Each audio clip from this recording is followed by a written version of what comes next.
Ndakasara zvakanaka. Wangori safe hapo. Ndipiro sando kuna Mr. Giant Mr. Mutasa. Ko kungotanga nokuvapa sando kwakanaka. Kwakanaka. Mr. Giant Mr. Mutasa, good morning. Arazandipata last week. Okay. Atikanyemba ari kupinda akanyemba watawa enda uko. Akati akabwera umuze kuti chi ndibe kutawa. Uratawa kanyemba. Kutawa. Ndiraenda kuganyo. Ndiraatawa enepo manje. Kanyemba akaenda kubasa. Zvakatozikanwa. Vanga vari pamunamato. Svondo rese. Baba Mutasa. Vachinamatire Morocco. Morocco. Vanga vachinamatira Morocco. Netherlands kunyumba. Germany kunyumba. Kwasara ningrini kwasara yana inonzi Belgium. Kuti ngaenda kumba. Unotazene? Kanyemba. Ingati kumba. Unoiziva awiziwe mushe Ivory Coast kai. Ni Senegal. Ivory Coast ndo Belgium, Senegal ine Colombia. Okay. Then England. Dzirikuenda dzakateedzana. Tikapuye gore rino. England kumba, Belgium kumba, Colombia kumba. Irutamba neGermany chi neEgypt. Ndo uchatongondudza. Pane irutamba neEgypt kumba futi. Ndo uchatongondudza zvakamira sei. Kona kuti Washington ndiani Washington Ruby auya Cape Senator ndiani. Ndiye kuna Jamaica waenda ku Scotland. Ari paloni pari Jamaica. Ari paloni. Scotland. Masupporters eDynamo songo autotanga kutaura ka. Kuti kudi? Yo wakabva captain pasi pezuva ndiwe Dynamos kwakwenda kuvavengi vedu sei. Vanovengana. Amenoka. Chiko. Bora mutambo ere munovengana chiko. Kune mari kandiwo chaiko. Kune mari. Wango osipo. Chichakaiteka. Pane munhu aipfekedzwa aibereka chidhori wekanzuru. Achisunga mota. Kutonge ndamai. Ane kabhegi so. Mutaunu muna Fidel Castro. Saka achiripo.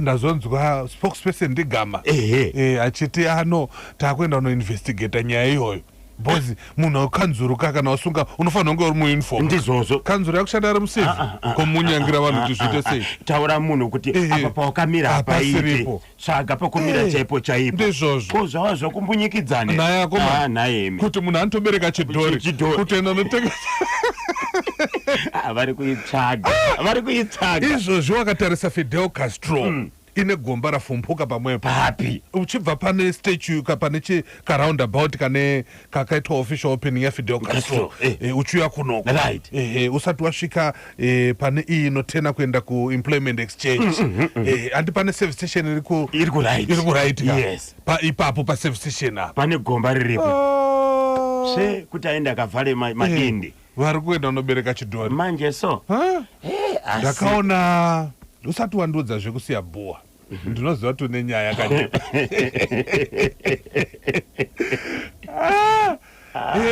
paWhite House uri pano paWhite House tiri kuenda kobulawe kuti tiri kupinda mutaundi aiwa tiri kuenda kulake tiri paWhite House tiri kuenda kupi kulake road iyoyo handiziva kuti icouncil iri kana kuti iministry icouncil I'm not sure.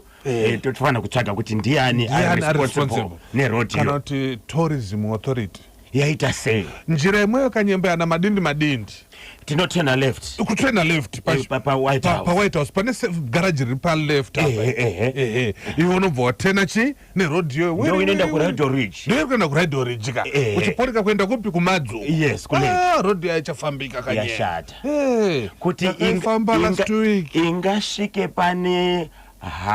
pane Bluewayo wange ya Bulawayo wange ndokunzwa ingasvike pane Bluewayo wange 10 hours yes how many kilometers 300 chakuti ndopafuna 10 hours ifuna kugadziriwa kuhandiri kugadzirwa ere yaane nguva musuno ndakatoona kuti pane mafanzi akabuditswa akareleaswa kuti basa rienderere mberi muonero wandakaita pawane nguva roti iyo yashandwa vatishandishande ndobva wambomira pari kuda checha pakufuna kuti uchemere Minister of Finance Baba Mthuli iwoka akurumbezwe kuchosa makobiri and iwo ini tinotaura kana minister anonena zvimarwadzi kuti tinzwa kuti zvakamira sei living no one in no place behind ndizvozvo nyika inowakwa nevene vanhu mafambiro aita makambani aigadzira rodhi iya kungoti maprojects ari kuitwa akawanda kanyemba pakagadzirwa wakapaona sei madhito achiri akawanda madhito achiri akawanda pamugwagwa iwoyo rodhi pakanyanya kugadzirwa kubva muHwange ichienda ku Victoria Falls kubva muHwange ichienda Victoria Falls wambutana ndeke pane ndofunga is 10 to 15 kilometers ndo dzimwe dzakanyasa kugadzirwa but asati yapera iri kuda kushandwa kuzvine basi ida kushandwa asi wakasvika Foros 20 kilometers from Falls ko Jambezi iri kupiko kanye 20 km from Victoria Falls saka ukati ndingaiti paJambezi sina kusvika andina kusvika Victoria Falls Jambezi iri 20 kilometers from Victoria Falls bosi ndini ndakasvika kuForos kamuenda ko naye kanyemba bye bye bendi revanhu ko dzakawandisa aiwa zvinodaka mazuva kana bendi revanhu kayakabuda nezuro kuti kaakwa naka 2000 kuna manager mukuru wemazuva anonzi mukuru wemazuva vakuda kuzviti Prince kana nezuro vakanzi Prince nezuro vakazonona King Mswati vakati hazviri nani kuti musanditi Semo nditi Prince lewa kuti makorokoto usati wapedza ndamala kanyemba andara abwerezerewa mota irapwanyiwa papona pa-accident munhu wekomba akangwereka naita sei ivo varuda kutena ndobva anonopinda mufortune so macheso akapiwa fortune ne10,000 ndizvozvo kuzoti manager tichi makahamadze akapiwa akwa ne2,000 koma iwo maband members ndakanzwa kuti maband members pane vapuhwaka aiwa tinotenda makorokota kuband revanhu iye macheso haana kuchema paakapiwa agara alira ndiri kuona kanyemba